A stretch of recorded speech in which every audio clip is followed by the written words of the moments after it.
filho mais velho encheu-se de ira. Repete comigo: o filho mais velho encheu-se de ira e não quis entrar. Repete comigo: não quis entrar. Então seu pai saiu e insistiu com ele. Fala assim: o pai saiu e insistiu com ele. Versículo 29. Mas ele respondeu ao seu pai: olha, todos esses anos tenho trabalhado como escravo ao teu serviço e nunca desobedeci às tuas ordens, mas nunca me deste um cabrito para eu festejar com os meus amigos. Mas quando volta para casa esse seu filho, olha, presta atenção, olha o que ele diz: quando volta para casa esse seu filho, que esbanjou os teus bens com as prostitutas, e o Senhor mata um novilho gordo para ele, disse o pai. Fala assim: disse o pai, meu filho, vocês não precisam responder, meu filho, você está sempre comigo, e tudo que eu tenho é seu, mas nós tínhamos que comemorar e se alegrar, porque este seu irmão estava morto e voltou à vida, estava perdido e foi achado. Amém? Até aí, feche os seus olhos. Jesus, muito obrigado por esta palavra, muito obrigado pelo privilégio de ministrar, de poder pregar sobre o seu evangelho, poder pregar sobre a tua palavra. Obrigado pelos ensinamentos desta parábola, obrigado pelos ensinamentos deste capítulo 15, que fala primeiramente da parábola da ovelha perdida, que ela se perdeu fora, também tendo analogia sobre o filho mais novo que se perdeu fora. Também neste texto fala da parábola da dracma perdida, uma mulher que tinha 10 dracmas, perdeu uma dracma dentro de casa, e ela moveu céus e terra até achar essa dracma, que também representa o filho mais velho. Senhor Jesus, que nesta noite, a tua palavra, esta noite, Jesus, a minha oração é que nós venhamos entender o nosso posicionamento na casa do Senhor, entender que nós não precisamos se perder lá fora para poder entrar, e também que nós também não podemos se perder dentro, que nós possamos viver e ser tudo aquilo que o Senhor tem, entender a bondade do Pai eterno, entender a bondade que o Senhor é, entender que o Senhor é bom e a sua glória dura para sempre. Fala conosco nesta noite, Jesus, queima algo do céu no nosso coração, e que nós possamos sair daqui diferente da forma que nós entramos. Senhor, hoje nós estamos comemorando um dia, celebrando o dia do Pai, e o Senhor é o nosso maior referência e maior exemplo de Pai.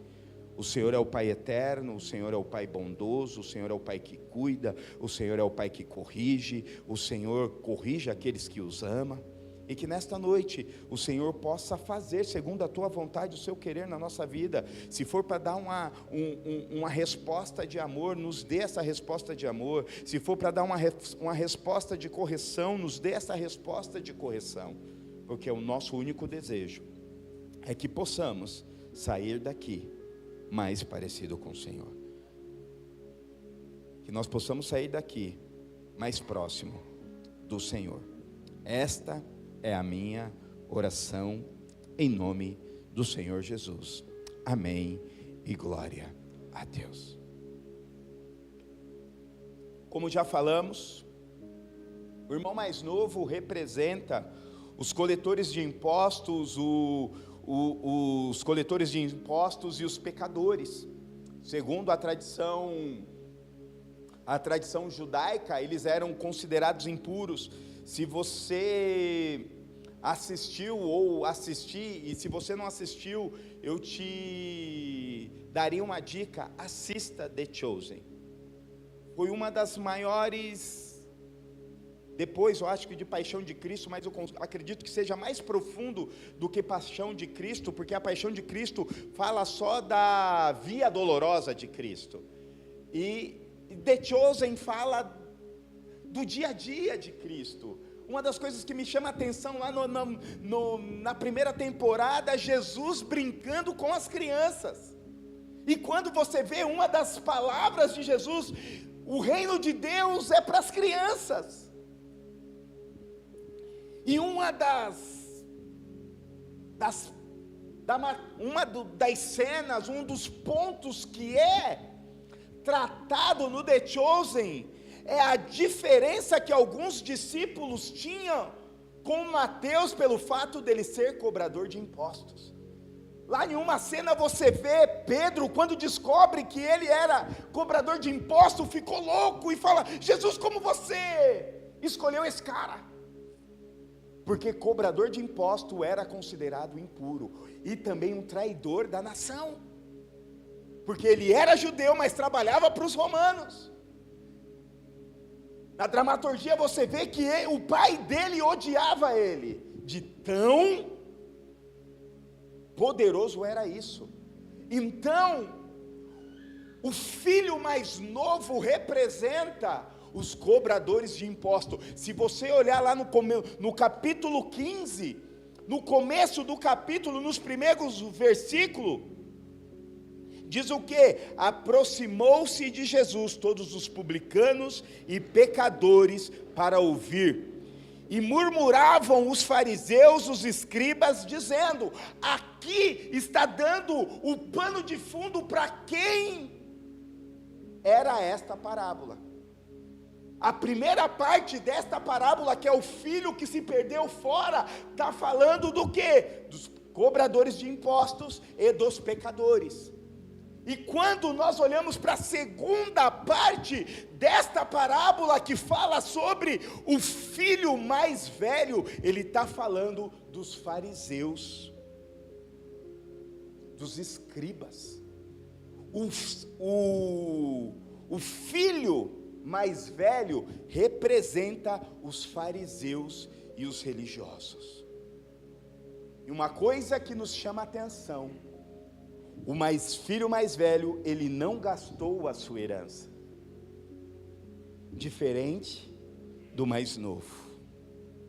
Ele não saiu para as orgias, ele não foi para a farra, ele nunca tinha envergonhado o seu pai. O texto diz que ele sempre esteve na casa do seu pai, trabalhando para ele. O texto diz até ele falando a respeito, fala assim: eu trabalhei para o Senhor todos esses anos como escravo. Olha só. Mas este rapaz estava perdido dentro de casa. Este rapaz não entendia o poder da casa do pai. Ele, dentro da casa do pai, ele cumpre os mandamentos. Dentro da casa do pai, ele não tinha um entendimento do verdadeiro sentido do reino de Deus. Dentro da casa do pai, ele não cumpria os mandamentos. Ele não cumpria amar o Senhor teu Deus sobre todas as coisas e o próximo como a si mesmo. Sabe por que ele mostra? Primeiro, porque ele não amou a Deus que era representado pelo seu pai. E ele não amou o seu próximo, que era representado pelo o seu irmão mais novo. Ele caiu no engano da performance. Pega isso no seu espírito. O filho mais velho caiu no engano da performance. E qual é o engano da performance, pastor? é a pessoa que confia na sua própria justiça. Eu preciso fazer tudo direitinho para que Deus me abençoe. Lembra que eu falei que todas essas pregações é baseado num livro que eu estou lendo de Timothy Keller, dizendo o Deus pródigo? E eu lendo este livro, eu falo, meu Deus, quantas vezes nós se relacionamos com Deus mediante a minha justiça própria, querendo ser melhor do que o meu irmão que foi para a farra, querendo ser melhor do que o irmão que pecou. E aqui eu não estou querendo dizer e propagar o evangelho da graça barata, não, meu irmão. Mas a graça, como nós temos falado, não é a permissão para eu viver uma vida pecaminosa. A graça neste texto mostra uma transformação de vida. A graça neste texto mostra uma transformação de história. Porque o filho mais novo pega tudo, mata o seu pai vivo, sai, ele volta. Quando ele volta, o que acontece com a vida dele? É transformada. A graça é transformadora. Mas eu e você não temos o direito de viver uma vida pautada na nossa justiça própria.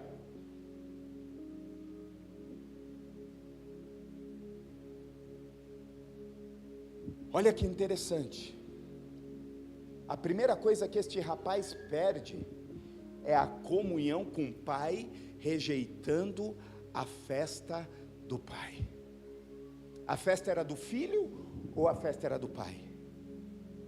Era do pai. Ele rejeita a presença do pai, ele rejeita a festa do Senhor, por causa da sua justiça própria. Qual é a diferença entre a ambição do filho mais novo da ambição do filho mais velho? A ambição do filho mais novo foi o quê? Eu quero a minha herança, custe ao que custar. E o filho mais velho era o quê? Eu preciso ser o melhor para que eu tenha tudo.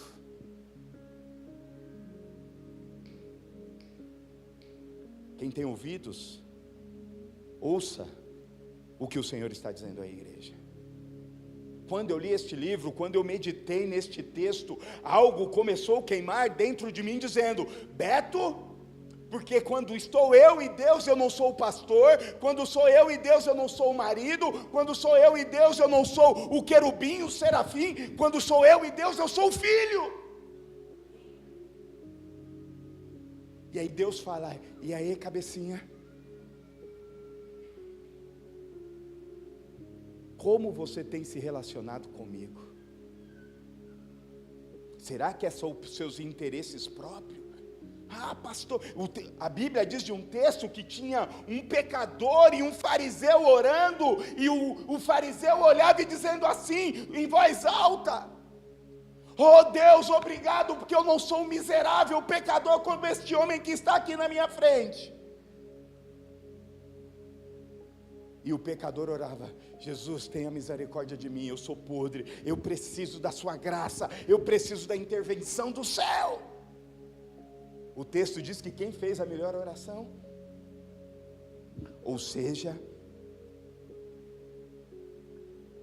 a nossa performance, pega isso no seu espírito, não manipula a vontade de Deus. A sua performance não manipula a vontade de Deus. A obediência dele não era por amor ao Pai, mas sim pelo seu interesse próprio. Ele queria os bens do Pai, mas não a presença do Pai. Ele queria a casa do Pai, mas não o aconchego da presença do Pai. Aí você começa a entender que o título desta pregação é Perdido Dentro de Casa. E quantos de nós, durante muitos anos, estamos perdidos dentro de casa? Eu já contei algumas vezes o episódio que foi uma mulher na igreja a qual nós éramos, ela pregou e falou que orava 3 horas, orava 4 horas, orava 7 horas, e aquilo me maluqueceu. Eu falei: Jesus, como essa mulher consegue? Eu não consigo. Como essa mulher consegue? Aí sabe o que eu comecei a fazer, meus irmãos? Não faça isso em nome de Jesus. Aprenda. Para que serve a história? Para você aprender com os erros dos outros. Seja inteligente. Aí o que eu fazia? Ia para o meu quarto, apertava o cronômetro e começava: lá vamos nós, tá? E começava, orava pelos céus e terra, o papagaio, o pirata, pela eletricidade, pelas formigas, né, pastor Rafa?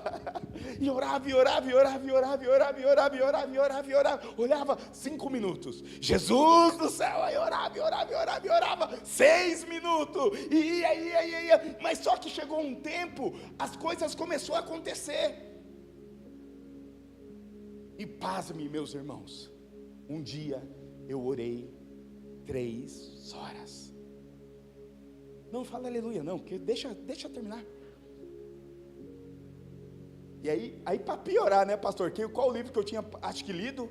Benihim, Bom Dia, Espírito Santo. Falei: eu vou sair, minha mãe vai voar no Espírito, né, que o Benihim conta uma história. Vou sair do quarto, minha mãe vai voar no Espírito. Aí o que aconteceu? Eu saí, não aconteceu nada com a minha mãe. Falei: ixi, a oração está fraca. E foi. A Dilma e o Dé vai lembrar, e a Vanessa vai lembrar muito bem desta época. Andava igual um pavão. Um belo dia, Deus, que diante de Deus você não é o querubim, diante de Deus você não tem patente, diante de Deus você só é filho. Aí Deus chegou em mim e falou assim: filho, lembra aquelas 3 horas de oração? Eu falei: pronto, vai começar a vir a promoção, aleluia. Eu não ouvi nada. Por quê? Eu estava querendo convencer a Deus, manipular a Deus com a minha performance. Eu não queria estar lá, eu queria falar para os outros que eu orei 3 horas. Eu não queria estar na casa do Pai desfrutando da festa. Eu queria mostrar para os outros que eu era de oração.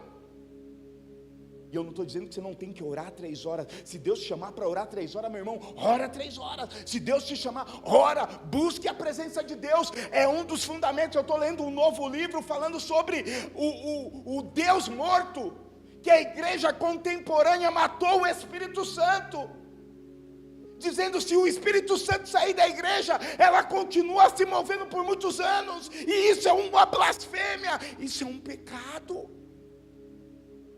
Não tem a ver com performance, tem a ver com o nosso coração. Qual é a diferença do filho mais velho do filho mais novo? Um decidiu ir embora, mas o outro decidiu: eu vou ficar aqui, mesmo perdido dentro de casa. Qual era o pensamento desse filho?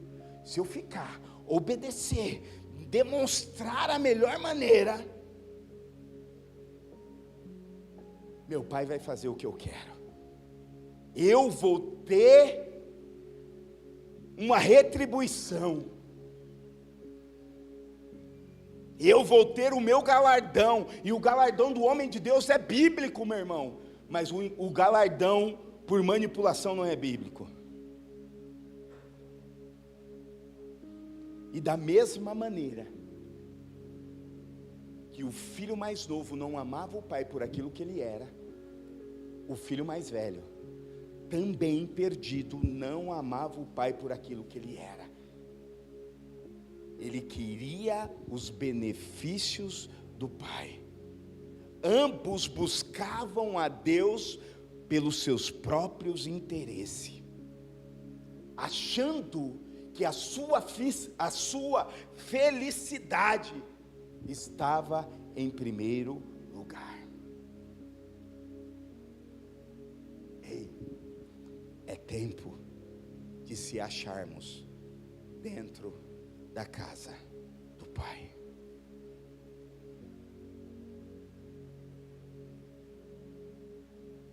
Não podemos fazer como o filho mais velho, obedecer a Deus para obter aquilo que nós desejamos.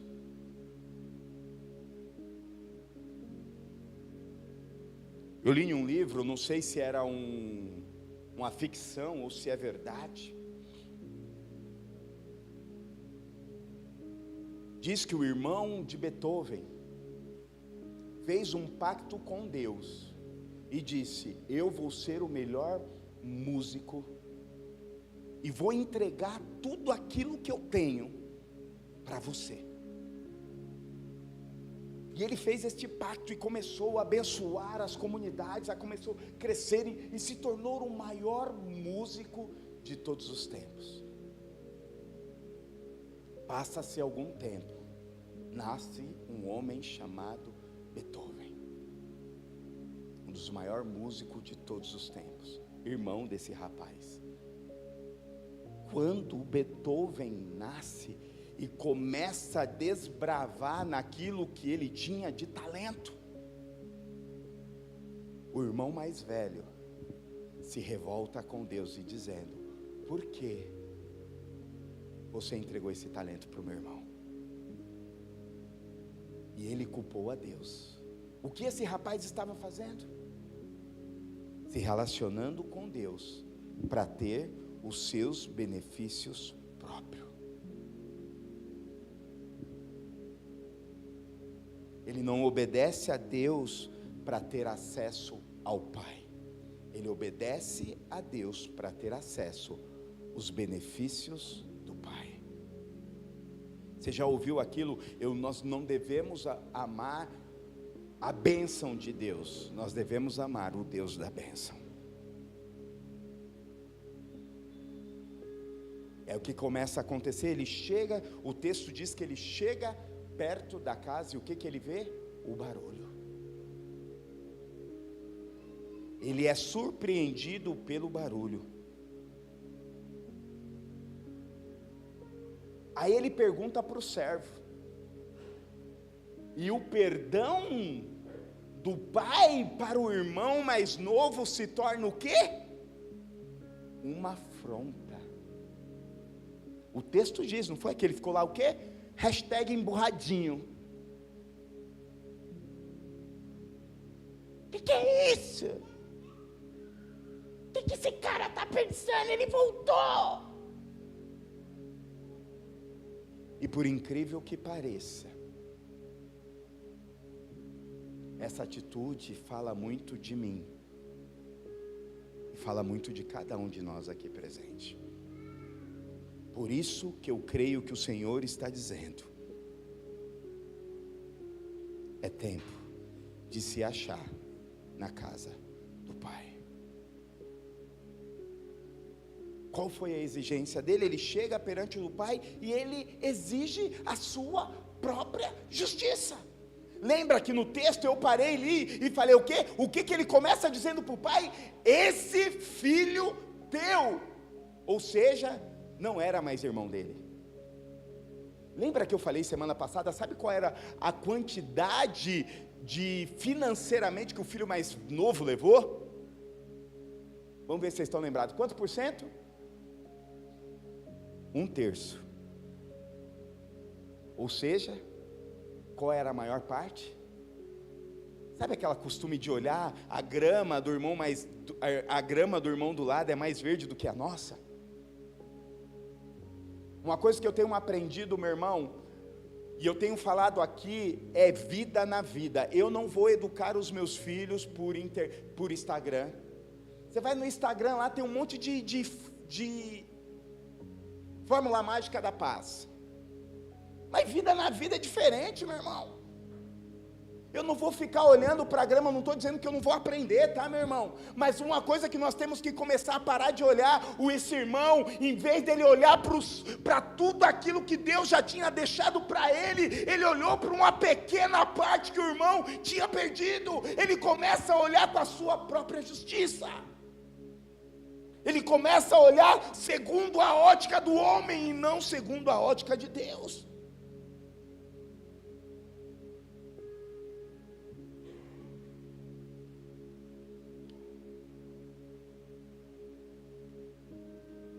Talvez, qual fosse a atitude que o filho mais velho esperava do pai? A mesma atitude que o filho mais novo saiu da sua terra distante pensando: eu só quero ser um servo, eu só quero comer junto com os servos do meu pai, eu não quero nada, eu só quero servir, eu só quero sair desta condição degradante a qual eu tinha. Você imagina, meu irmão, o cara querer comer lavagem de porco e o dono do porco não dá lavagem para ele? Quem era mais importante naquele contexto? O porco. Porque o texto diz que ele queria comer a comida do porco e o dono do porco não deixou. Talvez qual era a única mentalidade desse cara? Eu preciso sair desta condição, eu preciso voltar a ter um pingo de dignidade. E qual era a mentalidade do irmão mais velho? Se ele voltou, ele tinha que ser castigado, ele tinha que ir para o calabouço, ele tinha que pagar a penitência,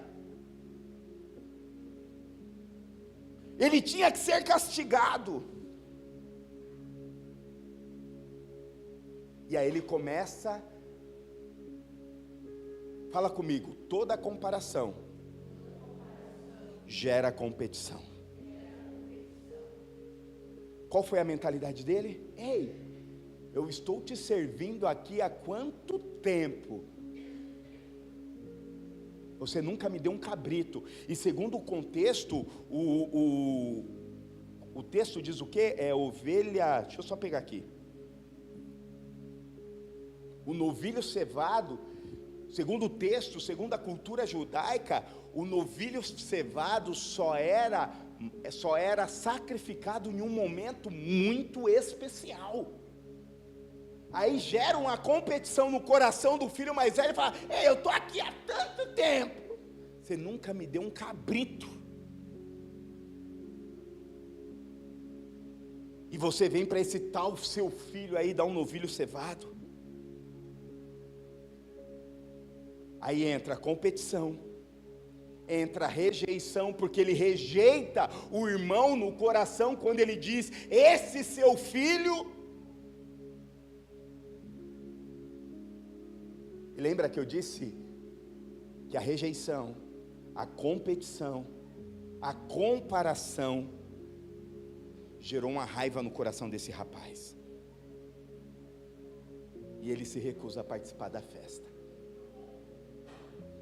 Ele se recusa a participar da festa dada pelo pai.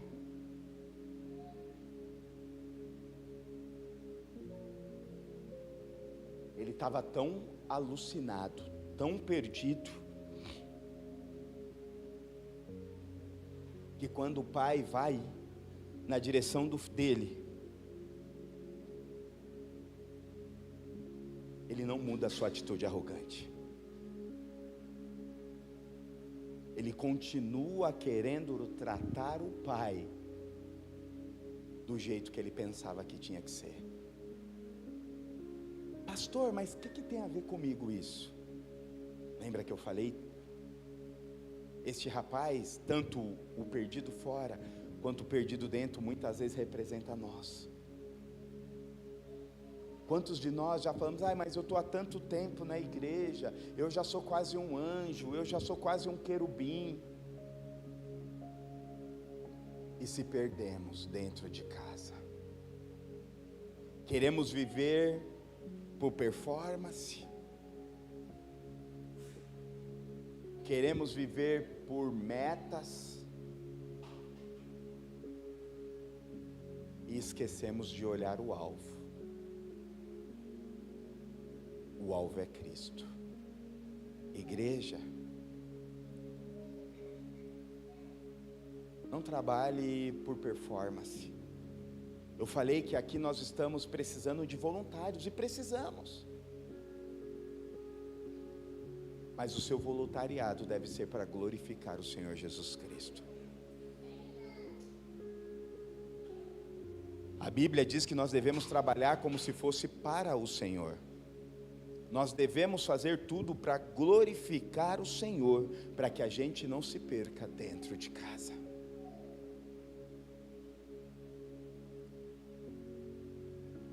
Essa semana eu conheci uma moça, ginástica, e hoje ela é profissional de esgrima. Ela treinou com a Jade, ela treinou com a Daiane, ela treinou, era para estar na Olimpíadas agora, não foi porque ela fraturou a coluna, e Deus levantou hoje, ela é profissional, ela é atleta de esgrima. Semana passada ela participou de uma competição, ganhou a medalha de prata, e ela está lutando para que em Los Angeles, em 2028, ela vá para Olimpíadas. Ela falou que o sonho dela é ser uma atleta olímpica. Mas uma coisa que me chamou a atenção, e ali conversa vai, ela começou a falar um monte, e algo de Deus começou ali na nossa conversa. Eu falei para ela: vou levar você no nosso projeto social para dar uma aula de esgrima. Aí ela enlouqueceu. Aí ela já entrou no Instagram da igreja e só falava de Deus, e só falava de Deus, e só falava de Deus. Falei: meu Deus do céu. Aí eu perguntei: moça, de qual igreja você é? Eu falei: mano, deve ser alguma da parede preta.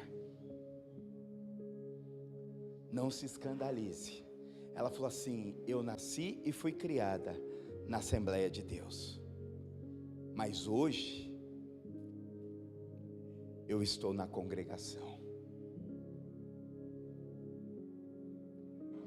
E aí começou a desenrolar o manto, eu falei: você não quer ir pregar lá para os jovens da igreja, não?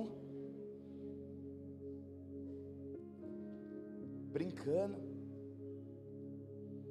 Por quê, meu irmão? Sabe uma coisa que mais me chamou a atenção? Ela me disse assim: o meu sonho é ser um atleta olímpica. Quando eu quebrei a coluna, eu entrei em depressão, engordei 20 quilos. Hoje, para a honra e glória do Senhor, eu estou voltando. Hoje eu sou um atleta novamente. Mas um belo dia Deus falou comigo: se você ser ou não ser uma atleta olímpica, eu continuo sendo Deus. E ela disse assim: pastor, eu dou o melhor da minha vida para que eu se torne uma atleta olímpica, mas se eu não for, eu vou continuar glorificando a Jesus Cristo. Aí terminou, eu falei: coloca a mão aqui na minha cabeça, porque ela me ensinou. E eu já desde semana passada eu estava trabalhando este texto. Eu falei: meu Deus, ela não é nem o filho mais velho e nem o mais novo. Ela entendeu que ela não vai servir a Deus por aquilo que Deus pode fazer na vida dela, ela vai servir a Deus por aquilo que Deus é. Se Ele fizer, Ele é Deus. Se Ele não fizer, Ele é Deus. Se Ele, meu irmão, eu e você precisamos entender que existe 3 palavras de Deus para a igreja: sim, não e espera. Aí às vezes Deus está falando espera, você está querendo. Deus está falando não, você está querendo. Aí quando Deus fala assim, você não está preparado. Ei, vamos voltar para casa e entender o banquete de Deus. E de propósito, eu quero terminar falando sobre o terceiro personagem, o Pai. O Pai expressa o amor perfeito. Alguns dizem, e eu aprendi isso com o presbítero Rafa, alguns dizem que o amor perfeito se chama amor ágape. Mas estudando e aprendendo com o pastor, a ser pastor Rafa, ele disse, o amor ágape não é capaz de expressar a totalidade do amor de Deus. E este é a expressão do amor do Pai. Eu coloquei aqui a expressão do amor perfeito. Por quê? Porque o amor do Pai é a maior força que existe na terra. É o amor do Pai que faz ele esperar na porta. É o amor do Pai que faz sair lá fora e dizer, filho, sabe o que me chama a atenção? Filho, tudo que eu tenho é teu. Está vendo todo esse banquete? Está vendo o novilho? É teu, meu irmão. É teu, meu filho. Sabe o que aconteceu? Aquele seu irmão estava perdido e ele foi achado. Aquele seu irmão estava morto e ressuscitou. Tudo que eu tenho é teu. E quantos de nós não sabemos lidar com a totalidade da expressão do amor perfeito de Deus? O amor de Deus é incomparável. O amor de Deus é ilimitado.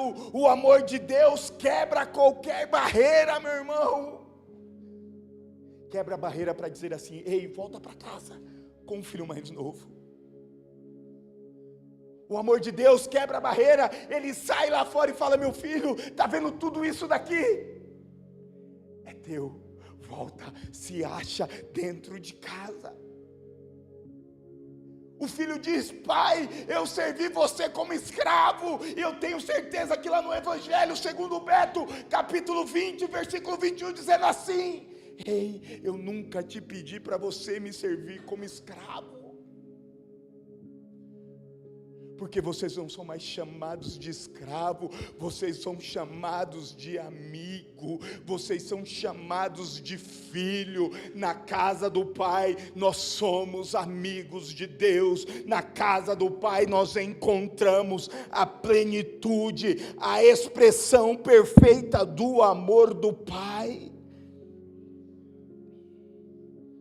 Este amor que tem o poder de transformar qualquer situação. A situação de uma jovem de 20 e poucos anos. Se Deus fizer, Ele é Deus.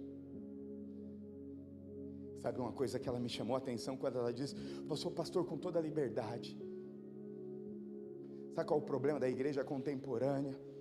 Eu falei, fala aí que o servo está te ouvindo, aleluia. É a superficialidade. É tudo relativo.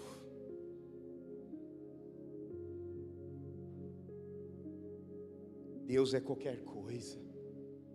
Mas Deus está nos chamando para ir para o profundo. Deus está nos chamando para conhecer o amor perfeito, o amor que transforma, o amor que muda o coração mais empedrificado. Meu irmão, eu não sei como está o seu coração, eu não sei se você está perdido fora, eu não sei se você está perdido dentro, mas eu sei que o Pai está na casa dizendo, entra, tudo que eu tenho é seu.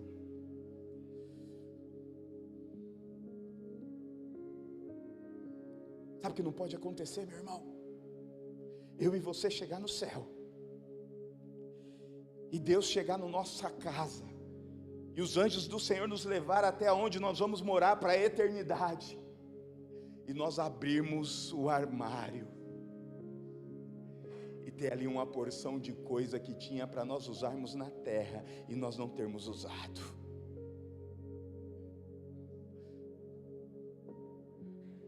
nós desfrutarmos de tudo que eu tenho é teu. Ah, pastor, mas você não sabe das depressões que eu tenho. Pastor, você não sabe das lutas que eu tenho. Eu não sei, meu irmão. Eu sei as minhas. Eu sei as minhas. E é todo dia eu e minha esposa olham um para a cara do outro dizendo: tá difícil, pega na mão. E a gente canta.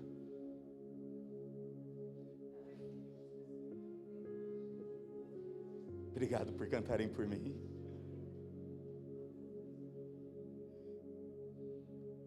E ali na hora acontece o milagre. Deus faz o milagre, Deus traz a paz que excede todo o entendimento.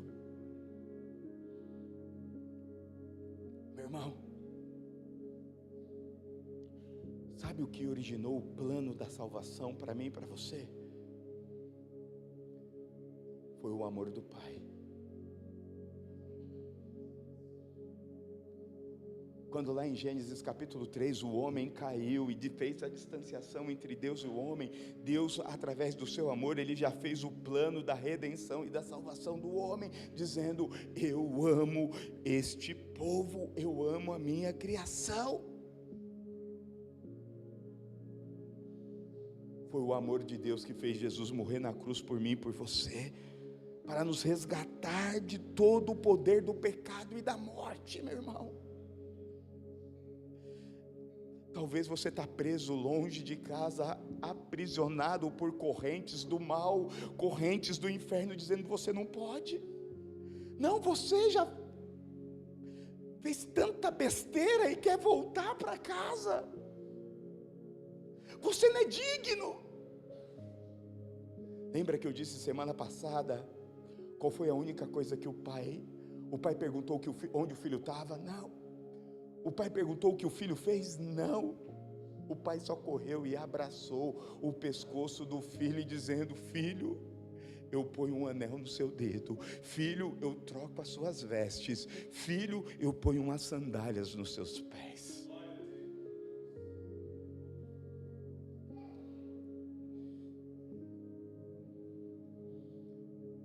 Foi na cruz. Foi na cruz que um dia eu vi meus pecados castigados em Jesus. Foi ali, pela fé, que um homem, é isso? E agora me alegro em sua luz.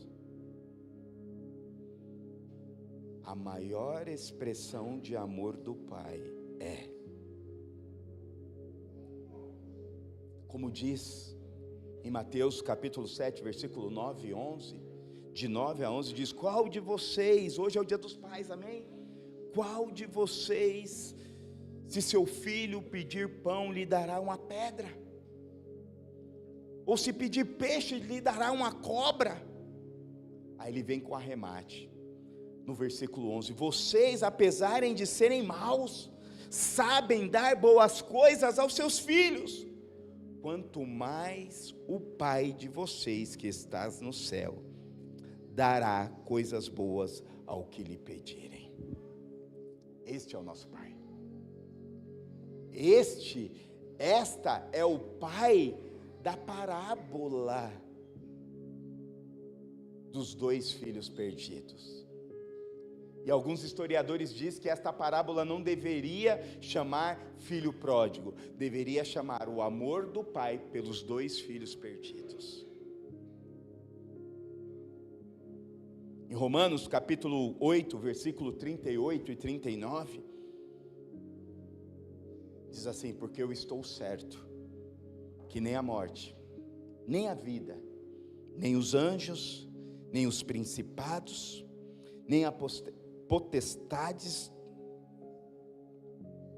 nem o presente, nem o porvir, nem a altura, nem a profundidade, nem alguma outra criatura nos poderá separar do amor de Deus que está em Cristo Jesus, nosso Senhor?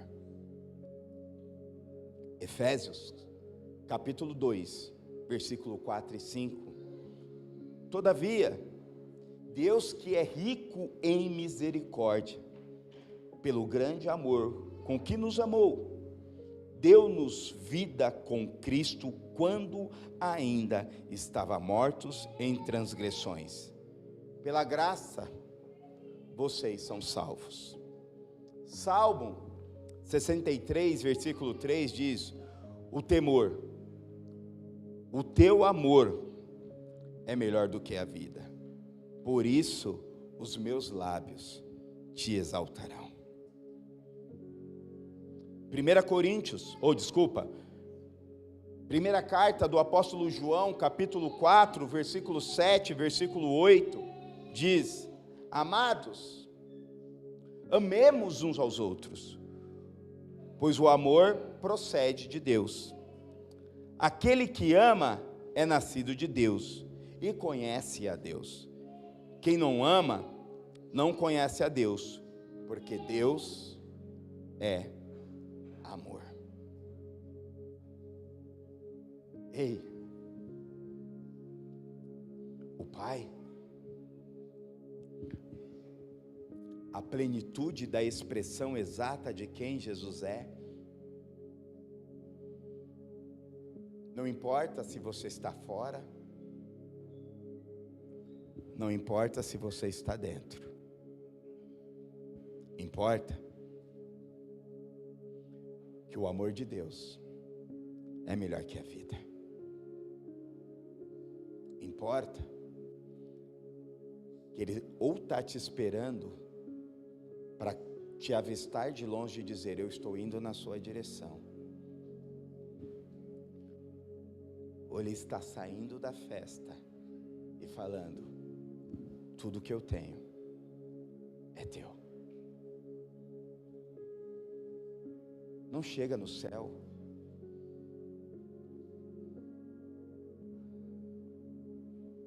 e quando você chegar na sua casa e ter um banquete, você não ter desfrutado de nada. Existe algo sobrenatural para você desfrutar.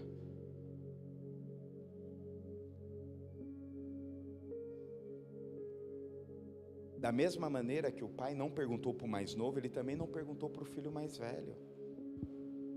O filho mais velho que foi se questionando. A única resposta de Deus para o filho mais velho foi: tudo que eu tenho é teu.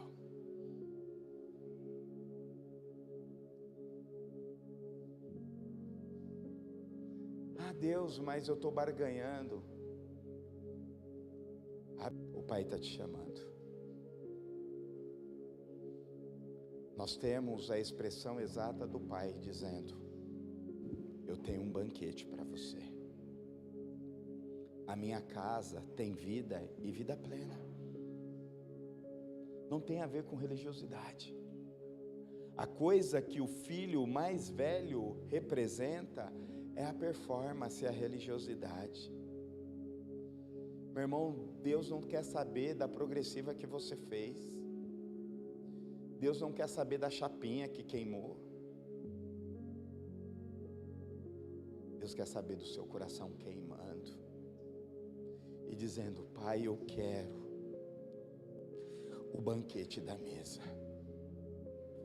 Eu quero desfrutar daquilo que o Senhor tem para mim. Eu não quero ser o filho mais velho. Eu não quero ser o filho mais novo. Eu quero estar na casa do Pai. Tem uma canção que é baseada em uma parte bíblica. Eu vou voltar para casa, se não fosse isso eu não teria dito. Vou preparar um lugar, então eu entrarei como é o nome dela? Heloísa Rosa. Cantarei. Meu irmão, existe um banquete na casa do Pai. Quando eu estou falando aqui, sabe quem me lembra? um dos filhos de Jonathan. Mefibosete, em uma das fugas do povo, ele quebra a perna, e quando Davi assume o reinado, ele procura saber se tinha algum descendente de Jonathan, o seu amigo, e ele descobre o filho Mefibosete, e Davi manda buscar Mefibosete, e segundo a tradição, uma pessoa que tinha deficiência física não poderia sentar à mesa do rei. E o que Davi faz? Põe Mefibosete à mesa.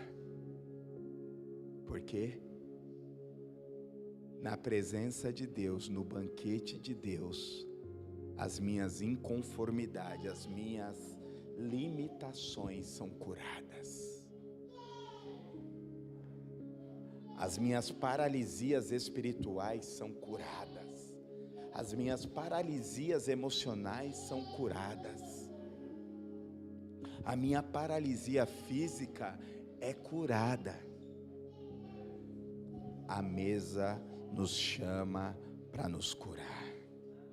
O Pai, Davi aqui é uma representatividade de Deus, dizendo: a mesa cura. A mesa restaura. Pastor, mas a igreja me curou. Pode ter sido a igreja, mas Jesus nunca te machucou. Ou desculpa, a igreja me machucou. Pode ter sido a igreja, mas Jesus nunca te machucou. Ah, pastor, mas eu sofri.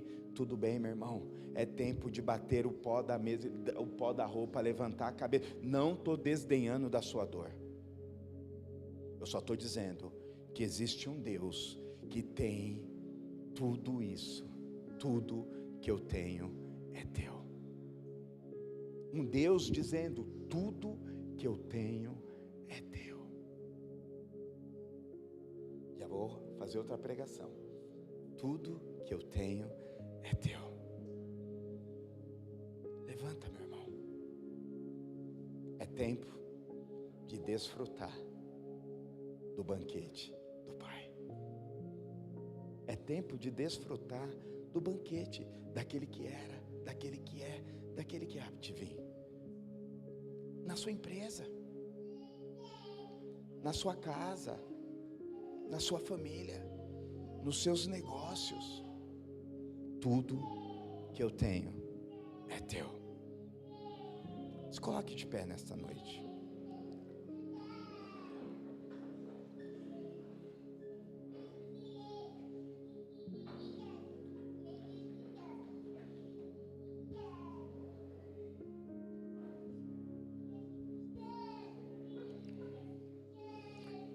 Meu irmão, feche seus olhos.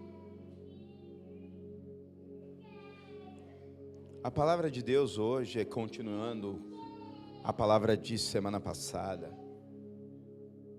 é algo bem simples. Deus está te chamando para casa.